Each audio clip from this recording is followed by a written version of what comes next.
안녕하십니까, 김벤치입니다. 오늘 전해드릴 소식은 기아 CV가 기아에서 완전 실내가 공개되어서 그와 관련된 소식을 알려드리려고 하고요. 제가 이제 기아 CV 실제로 실차 위장막 상태를 확인했기 때문에 그런 부분도 같이 알려드리는 시간을 갖고자 합니다. 정말 센세이셔널하게 실내가 고급스럽게 나왔는데요. 그런 부분 바로 같이 보러 가시죠. 전면부 헤드램프 보면은 이 부분이 턴 시그널이 시퀀설 타입으로 들어가 있고요. 전체적인 차량의 이미지는 상당히 날렵해 보이는 그런 부분을 좀 표현한 것 같아요. 전체적으로 차가 좀 낮아 보이는 효과도 있고요. A필러도 하이그로시로 이렇게 검정색으로 톤을 하면서 더 차량이 낮아 보이는 효과를 나타내는 것 같습니다. 그 다음에 번호판 아랫단 부분이 하이그로시거든요. 이 부분이 실제로 제가 확인했을 때는. 그래서 이런 부분도 좀 더 전체적으로 차량의 느낌을 좀 낮게 만드는 게 있고요. 번호판 상단은 이렇게 검정색으로 이렇게 표현해서 좌우측을 좀 잇는 디자인을 썼습니다. 그리고 헤드램프에서는 이게 실제로 보면은 이게 단이져 있어요. 그래서 헤드램프는 좀 안쪽으로 들어가 있고, 예를 들면 기아 카니발에서 나왔던 것처럼 뭔가 아베오? GM의 아베오 같은 그런 차입니다. 뭔가 램프는 좀 안쪽으로 들어가 있고요.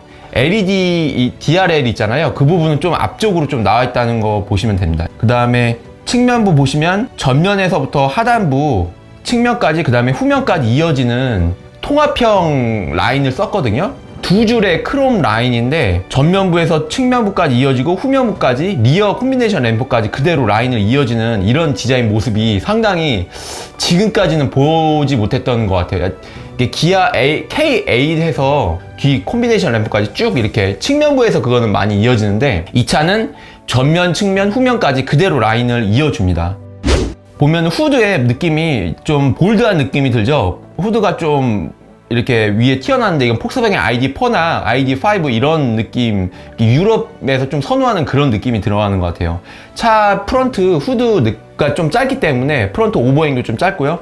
좀 더 볼륨감 있게 해서 차가 좀 더 앞에 부분에서 좀 왜소해 보이지 않는 그런 느낌을 주는 것 같아요. 약간 저 개인적인 생각이지만 테슬라는 조금 약간 후드를 좀 낮게 하고 프렁크 쪽 부분이요, 그런 부분이 있었는데 이 차는 그런 부분을 좀 해소시켜 주는 것 같습니다.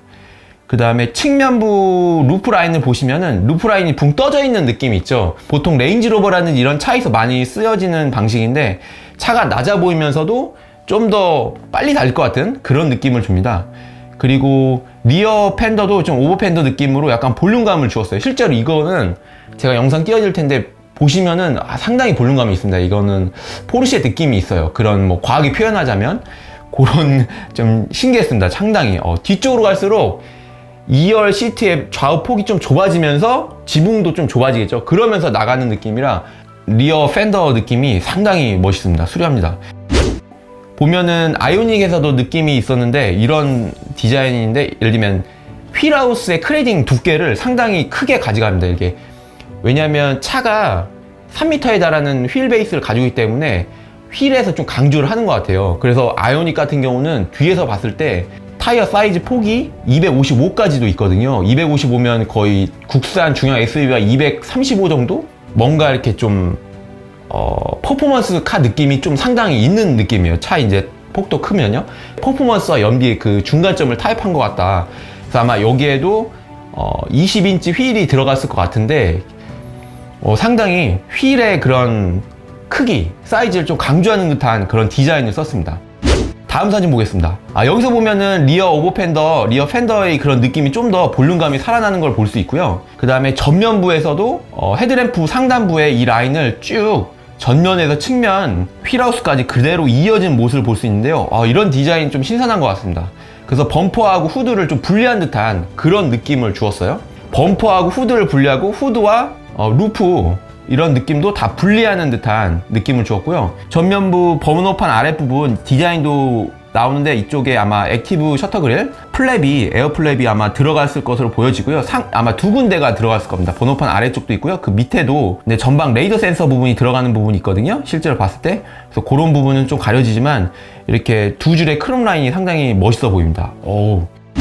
예, 다음으로는 후면부 사진입니다. 후면부 사진 보시면은 특이합니다. 인상을 많이 끌 것 같습니다. 도로에서 주행하게 되면. 측면부에서 뒤까지 이어지는 이렇게 사선으로 뒤까지 쭉 이어지죠. 이런 캐릭터 라인을 디자인심을 그대로 이어갔습니다. 그리고 그렇게만 가면은 아래에서 균형미가 안 되니까 밑쪽으로 내려주는 이런 실버톤의 크롬 라인을 써서 위아래에서 균형을 주면서 차량의 전체적인 그 균형 감각, 전체적인 높이에서 볼륨감도 주면서 그렇게 한 디자인을 볼 수 있고요. 역시 후면부에서도 기아에서 잘 쓰는 음각해 도어, 트렁크 도어가 이렇게 안쪽으로 좀 들어간 모습을 볼 수 있고요. 만약에 여기에 작게 동그랗게 기존의 기아 엠블럼을 썼다면 조금은 뭔가 심심했을 것 같은데, 이 기아의 이런 엠블럼이 가운데 들어가면서 약간 디자인 요소도 좀 있는 것 같습니다. 그 심심한 뒷면의 느낌을 가운데서 좀 포인트를 주는 효과가 있고요. 다이아몬드 느낌이랄까? 약간 K8에서 나온 느낌처럼 이렇게 측면부에 이렇게 실버톤의 그 뭔가 비닐 느낌의 뭔가 느낌을 주었어요. 뒷면부의 전체적인 느낌을 한 줄 평으로 요약하자면 패스트백의 크로스오버 형태를 상당히 잘 살린 그런 느낌인 것 같아요. 도어의 트렁크 앵글 각도가 상당히 지금까지 뭐 SUV라든지 크로스오버에서는 보지 못한 느낌이에요. 많이 뉘어져 있죠. 아이오닉하고는 느낌이나 컨셉의 차량의 어떤 나타내고자 하는 디자인 심 자체가 완전히 다른 느낌입니다. C필러 또한 이렇게 분리된 형태가 느낌 괜찮고요, 나름.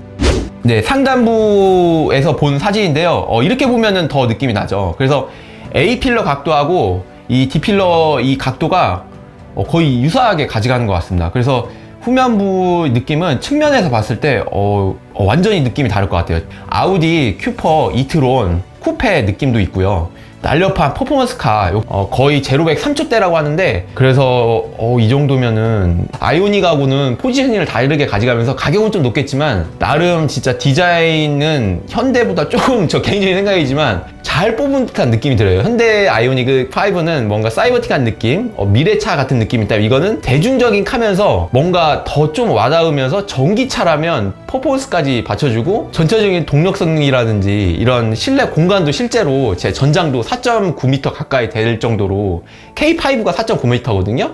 근데 아이오닉은 전장도 길고 리어 오버행도 좀 더 길어서 트렁크 공간도 아이오닉보다는 좀 더 5보다는 높은 트렁크 공간을 확보할 것 같습니다. 거의 한 700 정도는 되지 않을까, 600에서 700 정도 사이로. 그만큼 실내 공간에서는 뭐 단순하게 비교하자면 아이오닉 5보다는 좀 더 높을 것으로 보여지고요. 아이오닉 5를 예약하신 분이라면 고민이 될 것 같은 생각이 듭니다. 예, 다음으로는 실내 공간을 바로 가겠습니다. 보시면은 일단 핸들 디자인이라든지 이런 부분은 K8하고 비슷하고요. 버튼의 디자인 이렇게 위치, 그 다음에 뭐 오른쪽에 이번에 바뀌었죠. K8 가면서 오른쪽에 미디어 조작이라든지 통화 버튼이 오고요. 왼쪽에 차로 유지 보조도 선택할 수 있고 차로 이탈 방지 이런 거 선택할 수 있는 게 왼쪽에 오죠. 그 다음에 즐겨찾기도 왼쪽에 오는 그런 디자인 버튼을 이번에 K8도 EV6도 역시 같이 썼다는 걸 알 수 있고요.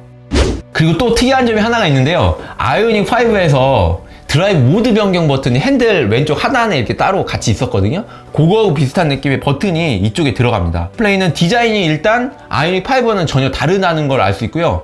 기아 전용 디자인 소프트웨어가 들어간 걸로 보여집니다. 디자인 부분에서는. 근데 안에 이제 전체적인 그 방식 자체는 아마 아이오닉 5하고 비슷하게 가져갈 것 같은데 테마가 전혀 다르고요. 그리고 약간 블랙 테마 느낌이 있어요. 근데 클러스터 부분은 아이오닉 5하고 좀 비슷해 보입니다. 센터 패시아의 공조 조작이라든지 톡을 할 수 있잖아요. 한번 누르면 에어컨이라든지 공조장치를 조작하고 한번 누르면 뭐 튠이라든지 미디어 조작 조수석에 할 수 있게끔 그렇게 들어간 게 K8하고 거의 동일하게 들어갔다고 보시면 되고요. K8은 공조가 밑으로 내려가고 미디어 조작 이런 거 할 수 있는 공조 조작할 수 있는 게 내비게이션 바로 밑에 왔었는데 그런 부분은 좀 차이를 둡니다.